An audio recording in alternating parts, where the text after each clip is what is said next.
અને હવે સમાચાર વલસાડથી, જ્યાં બેંકમાં મહિલાના પર્સમાંથી રૂપિયાની ચોરી થઈ ગઈ છે।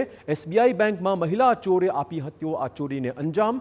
ફરિયાદી મહિલા પેન્શનના રૂપિયા ઉપાડવા પહોંચી હતી બેંકમાં। અન્ય મહિલા ચોરે પર્સમાંથી રૂપિયા ભરેલી થેલીની ચોરી કરી લીધી છે।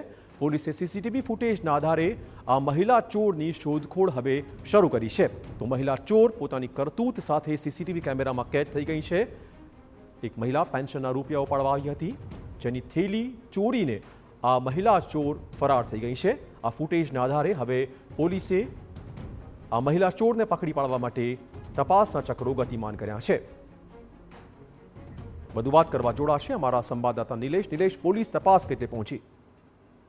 જી ચિરાગ, જે સમગ્ર ઘટનાક્રમ ઘટ્યો છે એમાં જે પેન્શન એટલે કે પોતે દર મહિને જે મળતી જે રકમ હોય છે લેવા માટે આવ્યા હતા, તે દરમિયાન આ ઘટના ઘટી છે। સમગ્ર ઘટનાક્રમમાં જે મહિલા જે લિફ્ટમાં ચડે છે તે સમયે ધક્કો મારીને આખી જે કંઈક પૈસાની જે બેગ હોય છે ફેરવી લે છે, પરંતુ સમગ્ર ઘટનાક્રમમાં જે સીસીટીવીના આધારે પોલીસે તપાસ શરૂ કરી છે। હાલના તબક્કે આજે કંઈક રકમ કેટલી હતી અને સમગ્ર જે દિશામાં તપાસ હાથ ધરી છે, એ બેંકમાં જે આવનાર જે લોકો છે એમની પણ તપાસ શરૂ કરી છે। જે સમયે લિફ્ટમાં ચડે છે તેવા સમયે જે મહિલા દેખાય છે, એ મહિલા પાછી બીજી વખત દેખાતી નથી, જેને લઈને પોલીસ તપાસમાં પણ થોડું વિઘ્ન આવી રહ્યું છે। અને હાલના તબક્કે પોલીસે વિવિધ આજુબાજુના વિસ્તારના જે સીસીટીવી ફૂટેજ છે તપાસવાની શરૂઆત કરી છે અને નજીકના સમયમાં જે કંઈક સમગ્ર ઘટનાક્રમમાં મોટો ફોડ પાડે તેવી શક્યતાઓ જોવાઈ રહી છે। પોલીસે જે કંઈક સમગ્ર ઘટનાક્રમમાં આ મહિલાની તપાસ કરી રહી છે અને આજુબાજુના જે કંઈક સીસીટીવી ચેક કર્યા છે અને જે સોશિયલ એવિડન્સ જે કંઈક ઇન્ટેલિજન્સના આધારે પણ તપાસ શરૂ કરી છે। ચિરાગ, લિફ્ટમાં ચડતી વખતે જ આ મહિલાએ ધક્કો મારીને જે થેલી હતી રૂપિયા ભરેલી તે ચોરી લીધી છે।